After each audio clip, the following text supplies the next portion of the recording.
is not all because of you, Dak Prescott. It's because of your weapon. We interrupt our program to bring you this important message.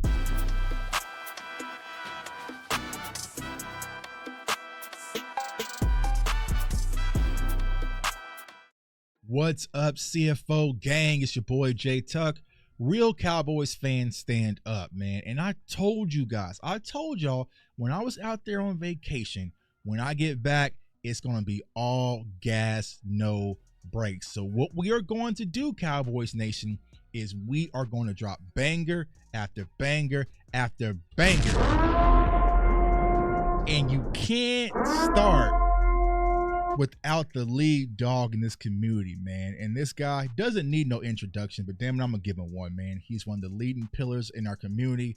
Solid guy, one of the hardest workers out there. Whenever you need Cowboys content, whether you're on Instagram, TikTok, Facebook, YouTube, Twitter, whatever you need some content, you know you can find this man. He's going to preach the truth and the gospel, man. He's a great leader, great friend of mine. So I had to bring him on the show because we're going to set things off, and he is the strongest foundation in our community. So CFO fam, let's give a warm welcome to the Godfather, my dog, Law Nation. What's going on with you, my guy? Hey, man, that's a hell of an intro, man. I appreciate it, man. Yes, indeed, man. I thank you for all that you do. And hey, we all work hard talking about these Cowboys. We do, man. There's never a day like when does Law take a vacation? Like, is there ever a day where it's like, you know what? I'm just going to chill, get away for a few days, because it's hard. You know, I've traveled, but every time there's something that pulls me back in. You kind of peek in, yeah, you know what I'm saying? Cowboys, man. It's the Cowboys, man. But speaking of which, man, I never asked you this question, and I've known you for quite some time. How did you get into this? Like, what started this? What got you into it? Like, what was the thing that clicked one day and said, you know what? We gonna start this channel and we gonna grow this thing to over 100,000. Like, what happened? How did that whole story come about? Okay, you want the short version or the long version? You knew the long version. We got time. We on your time. We on law time. We on law time. well. To make a longer story short, I first started this. If you go look into the YouTube history of my channel, it states that it started in 2012-13, but I didn't post a single video until 2016. Okay. But what primarily made me start to do this is Shango. He had his own YouTube world and YouTube content of talking about the Cowboys, and I always wanted to do that, but I was different, right? You know, Shango was very animated, and he did all of the reactions after the game and before the game. So I was more of like the film breakdown guy. I looked at the film, and what started me to really push this channel out was me doing film sessions, and people were like, hey, this dude sound pretty legit, you know, anywhere that you can put a face out there, you know. And then when I started putting my face out there, it went from Law Talk Radio to Law Nation, you know. Now it's Law Nation Sports, because I had to put sports at the end because people thought I was an attorney. So yeah, all of that good stuff, man. Right. So I'm here now, man, and that what gave me the juice. The people asking, hey, can you break down this play a little bit more?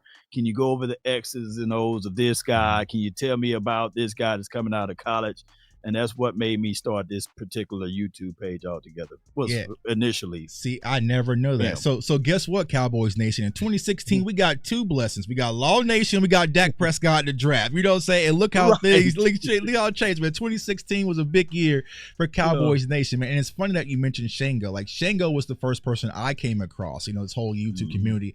And I kind of tried it, you know, but I didn't know it was a thing. You know, I made a video or two, and it's like, you know what I'm saying? So, you know, it wasn't really until 2020 during the pandemic when I started. But when I started, man, that's when I saw you and Sky and Shango and Mark, and like there was so many people doing it at a high level. And it's funny that you said that. You came in doing film, and that pretty much set what you guys see for me. So like I said, he's a pillar of what you guys see today. Now, for everybody who wants to get into this law, they see it like, I want to be the next Law Nation, the next J. Don't be the next J Tuck, be the next Law Nation. You know what I'm saying? That's the standard you guys want to live up to, right? But what was the one thing that you would advise somebody who's wanting to start, who's watching this video right now, says, you know what, I want to do that too? Well, you don't have to have fancy equipment. You don't have to have the high-dollar microphone or camera. I started off with a cell phone, just recording from a cell phone to the video stream or TV and breaking down plays that way. So just be you. I think that if that can work and you get an audience, you get people behind you, then you can start piece by piece, adding a little here, adding a little bit there. And then you look back, and now you're in a full studio. And consistency will kill any talent, right? So you want, and I'm talking about in a good way, it would literally make you above the rest. So I just look at it, just be consistent in anything and everything that you do, and be yourself, and everything else will work its way out, for real. Yeah, I agree. The thing is, I always tell people when they ask me, just start. Just start. Don't worry about what camera I got or what microphone or what. Don't worry about any of that. Just start, because a lot of us, you look at my very first video, it was horrible. Like, Ball still make fun of that video and my audio every time, man. But I was in this room. It was a playroom for my kids. I had toys and stuff in the background, but it's only where I can get some quiet, right? And you slowly built that over time to what we see today, man. So for everybody out there, just start. Now, speaking of the Cowboys law, this off season, since the moment we lost in Green Bay, it's just been dark cloud after dark cloud, drama after drama. I didn't have Cole Beasley on my bingo card, man. We had Cole Beasley jumping out the window in regards to CeeDee Lamb. So when you look at this season, this off season particularly, do you feel more confident where we stand today in July in 2024 versus where you stood last year?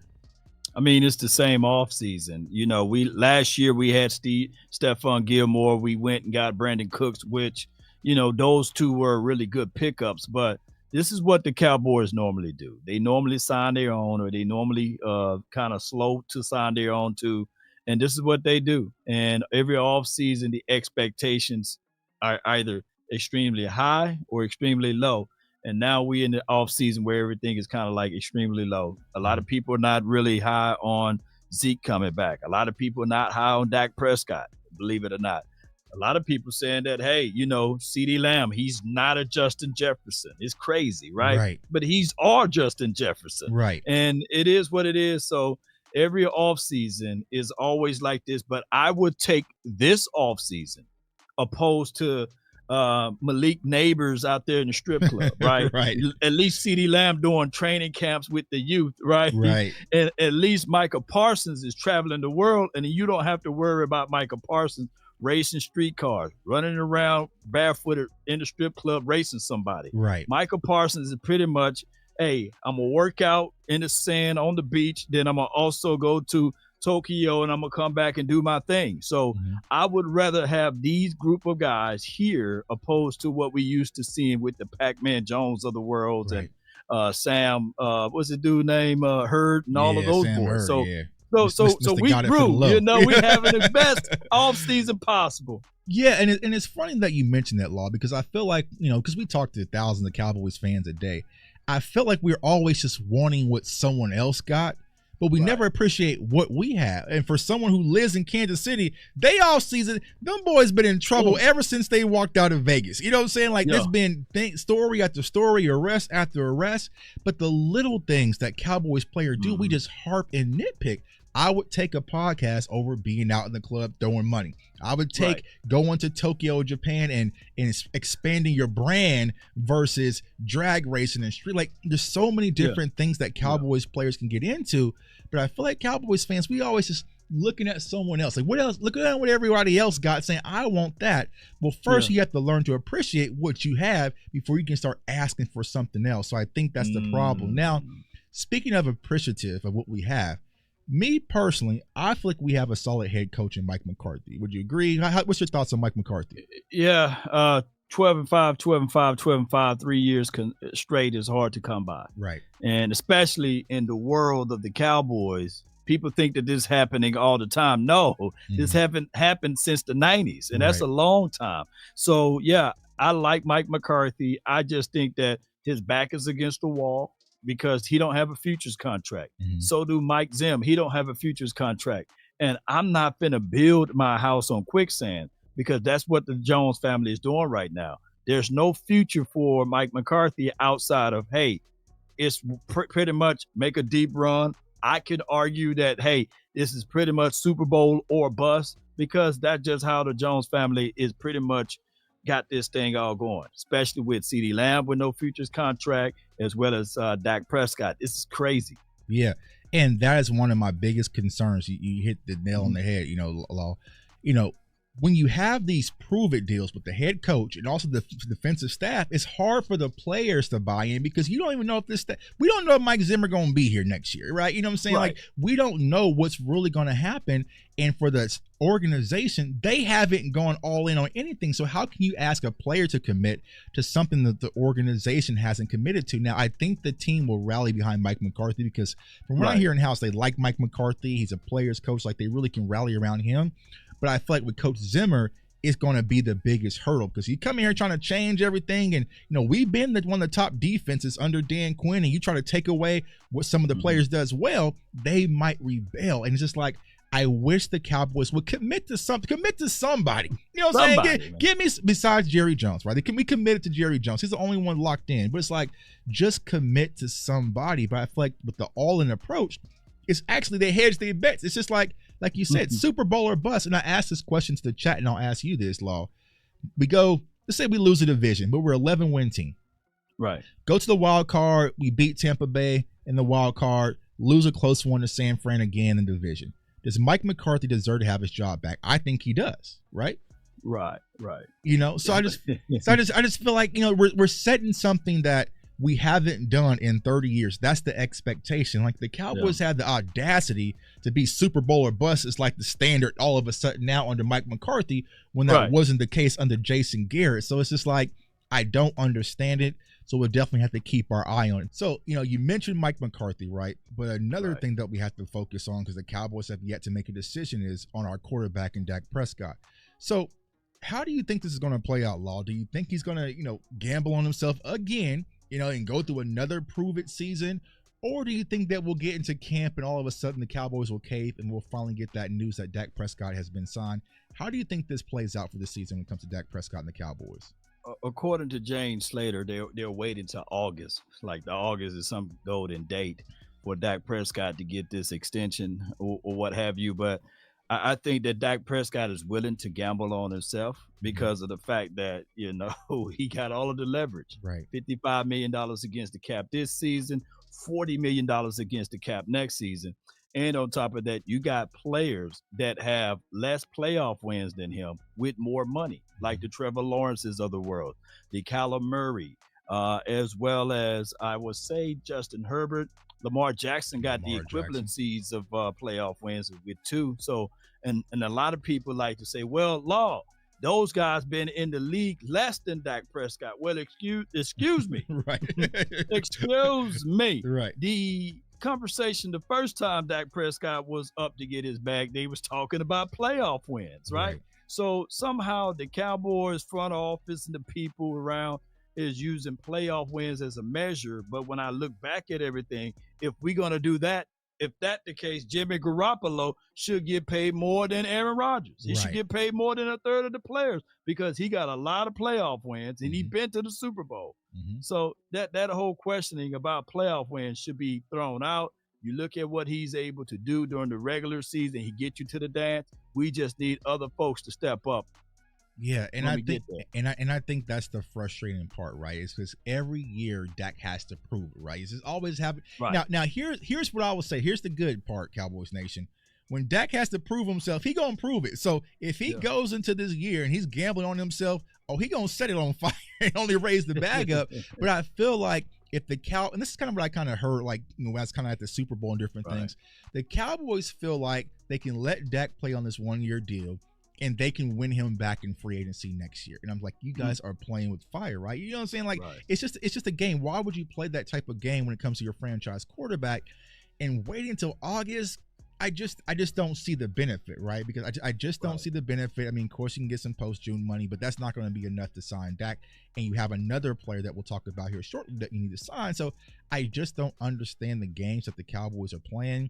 And I just think that we're getting to a situation where Dak might get out to Oxnard and say, okay, season started. We're shutting down negotiations and we'll lock it and we'll talk about it next year, which I don't want the Cowboys to be in that situation. Now, we talked about our quarterback.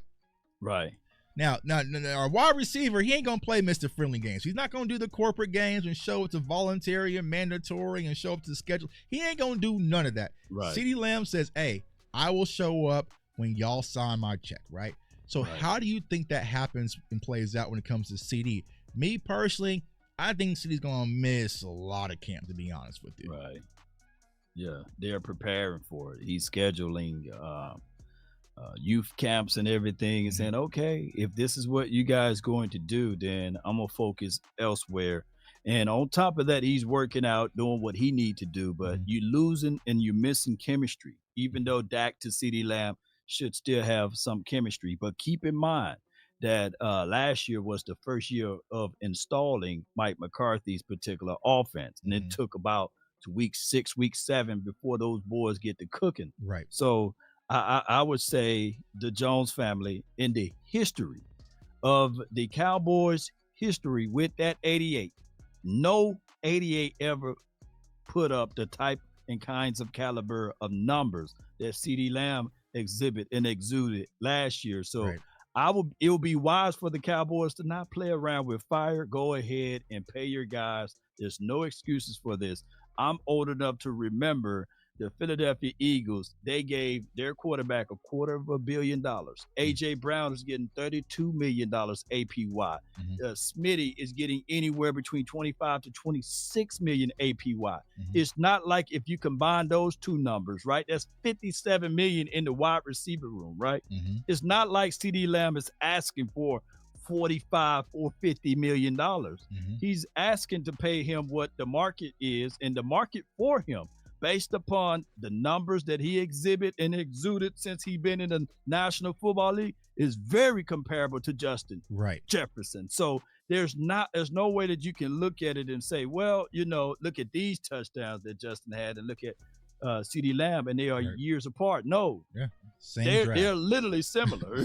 Similar, same draft, right? And you mentioned D. Smitty, who was in a draft class after them and got paid prior, right? And you're talking about Jamar Chase, who was also in another class behind them. And it's just like the Joneses, you said it out your own mouth. Well, we're waiting for the leaves to fall. When these leaves been sitting on the ground for over a month and a half, you know what I'm saying? Like, so what is really the holdup? And I just don't think that city is going to cave. And I kind of said this jokingly, but it's like the Cowboys do this weird thing where it's like, if the rent is due on the 1st, but they know they don't have that penalty until the 15th, they're not going to pay until 11:59 p.m. on the 14th. Like, they wait to the last minute when everything is due. But I just don't see the benefit, especially if you're not looking to sign any other outside players. For the most part, you're just making things worse, and you're having CD miss costly reps with his quarterback that can cost you throughout the season. So once again, front office is always getting in the way. Now, there's another player that we have to sign, right? And it's been a lot of talk. I'll say talk when it comes to the line and Micah Parsons. Now, me personally, I don't understand it, right? But it just is what it is at this point, and we can't fix it. But for the player aspect, right, for Micah Parsons, where do you see him taking that next leap, and how do you think that Coach Zimmer can actually help Micah Parsons taking that ultimate leap? Because I know a lot of people have narratives that he, quit in the second half of the season, which is false. I'm gonna drop a video on that soon. But it's just like there's a lot of these little narratives floating around when it comes to Micah. So where do you see the next big leap for Micah, and how can Coach Zim help him get there? Well, people are always looking for who they can shank with the butter knife on this team. It's got to be some of the players that's at fault, not the front office, right? And Parsons, I like the analogy that you used a while back with the zombies. Micah Parsons is bitten by the zombies, or the fan base is bitten by the zombies of thinking that he is the problem, just like Dak Prescott is the problem on offense. And then the first thing fans would say, hey, it got to be the players, because in big moments, in big games, that these guys go absent, and there can't be Jerry Jones. Right. Well, I look at the team, the collective team, is just like what you said. It's all about what's happening up top that relates to what's happening down below. As above, so below. The fish rot from their head down. And when I look at Micah Parsons, I look at him in this particular confines of system that I think that Zim would probably use him better or more into different ways, and not just put him in the corner and just use him as edge, because he already lamented the fact that, if teams are trying to plan to take away Parsons, then I would counter plan that to put him in positions to win.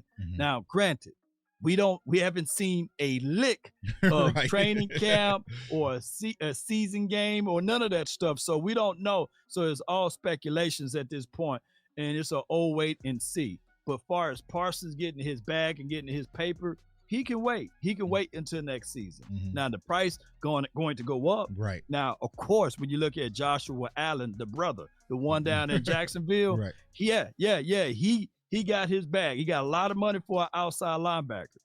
And then if you look at what, let's say, Nick Bosa got, that's a lot of money. He getting quarterback money to be an edge rusher. So you looking at Parsons somewhere in between that, and you're looking at a year removed. I'm looking at Parsons way better than a Joshua Allen, and I'm looking at Parsons right there at the toes or right neck to neck with Nick Bosa on what he's going to get. And the Cowboys got to make a major decision before TJ get his bag and for anyone else to get their bag. So they're in a weird situation where they don't have to be if they just go ahead and follow the order of operations. You're supposed to pay your mortgage first, which would be the quarterback, right? And then pay the other ancillary pieces, which would have been your wide receiver. And just on the money, it would have been time to pay Parsons. But by them waiting so long, till the rent is due, now you got all of these other bills that's due on the same asking day. for a payment plan. Trying to make your mind up, try to get an extension. You know what I'm saying? Try to get an extension. Come on, man. My rent due, man. It's 15. I just paid it. Hey, can I get an extension on this light bill? Can the water bill be extended? Can I not pay my doggone property taxes? All of that stuff, man. It's all crazy, bro. Yeah, they doing that. They trying to get that extension, man. But then that Micah bill gonna hit that auto deposit, man. Then you get that Deron Bland bill. Now you broke. You know what I'm saying? My goodness. Deron Bland next year. Yeah. And I talked to the Blands, man. If people fail to realize, if Deron Bland gets 4 or 5 interceptions this season, his bag is going to be equivalent to what Trayvon got. He's going to demand that because that's what the market says, and that's what his production is speaking loudly with. So they're going to have to make sure that they secure that. And then guess what? What if Zach Martin is not willing to retire? What if Osa's sitting here saying, hey, I need to get my bag. It's a contract year for me. And what if the Jones family don't have the cojones to tell D-Law once again, hey, you hit the road, know? So there's a lot of folks that they got to pay. Yeah, exactly. And I was saying this earlier, right? The Cowboys pride themselves on being a draft and develop. Well, you can't be mad when them players develop. You want their money. Like, this is what you want. You know what I'm saying? You don't want to pay nobody outside. You want to keep these players in-house and play them for the low, right? Because they were at low-value draft picks in the 5th round and 6th round. But when they develop and call them all pros and all stuff, like, you're going to have to pay them that price that they deserve. So you got Mike, you're going to have Deron Bland, so it's going to be interesting to see how things play out. Now, before we shift over to the positive side, Law, I'm going to ask you this, right? As we sit here in July, as we gear up for camp, what is the one red flag you saying, listen, we got to fix this right now or else it ain't happening, Cowboys Nation? What's that one thing you would pick right now and say? Man, it's a twofold. Whereas if you don't fix the offensive line, your running backs will suffer and your quarterback to a degree. So we got reservations, big holes, whereas we don't know where Tyler Guyton can hold his ground. And we don't know whether or not Brock Hoffman can be that guy inside as the center. So that's why when we get out there to Oxnard, I got to pay real big attention to the offensive line and vice versa. The interior defensive line, we got to fix that. If you don't fix that, running lanes will be open. Linebackers get washed out and gobbled up, and we'll have the same problem. So we got issues down in the trenches on both sides. Well, not issues, bro, but more like reservations. Yeah. And I agree, right? For a team that wanted to pride themselves on the trenches and getting tougher, well, we have a lot of question marks in the trenches. Right. We do. You know what I'm saying? So it's going to be interesting to see how things shake out. But me personally, defensive trenches is my biggest concern, especially the defensive tackle and interior, because you can't go on a stop the run campaign all summer and got the main ingredient. You know what I'm saying? You're missing the main ingredient to stop the run is the defensive nose tackle. You ain't got that right now. I want to see how things shake out with Mozzie. Now, to get over to a more positive note before I let you go, Law, right? I feel like as of right now, we're a solid team. We're going to be a good team. You know, as long as Dak Prescott's staying up there, we're going to be a competitive team. But what are some ways, even with the offseason blunders, with all the drama and, you know, not paying nobody and not bringing outside guys, how can we really turn this corner and compete for a championship? Because I want a championship. No, you want one. Everyone watching this right now want a championship. What are some things that we can do to turn that corner and be championship contenders, not just a playoff team? Well, on defense, you got to stop the run. It goes back to the trenches, what we were talking about, alluded to, is I need for the coaching staff to be real with the front office. If Denzel Jackson and Rodgers not it, then that coach need to tell the front office or whoever doing the evaluation, hey, this guy can't bust through a wet paper bag. I need for us to go out here in the acquisitions to pick up a true interior defensive tackle. Also can do it as a 3-tech, but we still need somebody to gobble up and stop the run, right? So we need truth with this particular front office. The same with the offensive line. If they don't see any growth with the run game, if we getting hit in the backfield, tackles for loss, or we don't have a concise plan, then we need to pick up the phone. Was it David Bakhtiari? That's how you say that man's name. If he's out there, bring him in. You know, hey, he's an old broom. A new broom can sweep the floor good, but that old broom can get those corners, right? You bring him in. Also with you got to be real. Right. You would probably hear that, hey, Brock Hoffman could be that center, but if he's not, don't play the political game now. Right. If he's not moving stuff around, because I was out there, nobody was talking about Brock Hoffman last year. Right. So if Tyler Biotis outperformed Brock Hoffman, not saying that he can't grow within the confines of a year, but don't try to sell me that, hey, man, Brock Hoffman is that guy for the 2024 season. No, don't do that. If Cooper Beebe is the dude, you put him there, go through the growing pains, be ready for week 2, week 3, week 4 with him. Maybe he wet the bed a little bit week 1, but I want my guys to be sustainable enough for the back end of the season, and the best way they can get that going if they get out there and play. Yeah, I agree. Performance over politics, man. Performance over politics. Because if they're not balling, you got to be honest. And here's my concern with that: when you get guys on 1-year deals, a coaching staff on 1-year deals, I can make it work. I can make it work. Like versus saying like, nah, bro, this is not, because you gave coaches them one ingredient, which is Kendricks. That's it. You got one utensil, and it's all Dan Quinn's guys. So Zim needs to speak up and say, bro, I need an defensive tackle, though. Like, what are you wanting me to do with this? I can't cook with this. I need you to go out and get me this. And I feel like that was our biggest problem last year, when it was just like, we knew we need a linebacker. I feel like Dan Quinn was hinting that we need a linebacker, and they said, well, can you cook with these safeties? I mean, I can. Well, okay, well, you can cook with that, then you could. You know, I'm not going to. You got it. So I just think truth with the front office, and they need to show that, listen, we are committed to winning as well, not just the branding and all the things that come to Dallas Cowboys. My guy Law, thanks for joining us, man. For everyone who's seen for the first time, where the hell y'all been? I don't know how that's even possible. If you're a Cowboys fan, you see him for the first time. But if you are, let everybody know they can find you, my guy. Yes, man. That's at lawnationsports.com. If not, you can go find me as well at Law Nation Sports on Facebook, and we on Instagram, and we on the X app, formerly known as Twitter, right? Law Nation Sports is also on TikTok. And of course, Law Nation Sports is on YouTube. Come on with it. Law Nation Sports, man. Check me out. Yeah, definitely give my guy a follow. Like I said, he's everywhere. You know what I'm saying? Like, so that's good, right? That's what I love about our community. I can take breaks because if I take a break, I know somebody else got it. You know what I'm saying? If there's something important they're going on, Law will talk about it. And I tell people, right? Because Mama Tuck, man, she's a huge Law fan. Like, she probably watches Law more than me. You know what I'm saying? Wow. So she'll call me and be like, Law just said, did you know? Like, Law just said, I'm like, yeah. I just saw on Law that Dak is in a boot. Is that true? I'm like, I'm at the beach right now. I'm like, I don't know. You know what I'm saying? But I'm sure if he said he's in a boot, he's probably in a boot. Let's find out what's going on, man. So keep doing incredible work, my guy. We definitely appreciate you. Keep being appealing and a leader in our community. And we gonna continue to rock, man. And for everyone to see me for the first time, J Tuck, follow me on all social media platforms, JTuck151. Subscribe to the YouTube channel, CFO Sports. We got a lot more guests coming on. We're gonna drop banger after banger after banger. This was just the first ripple effect, right? But we're going to cause an earthquake because new media is here and we are here to stay and we are not going anywhere, man. So I want everyone to stay safe. I want everyone to stay blessed and stay encouraged and go Cowboys. Let's get it. Go Cowboys. Peace. Let's get it.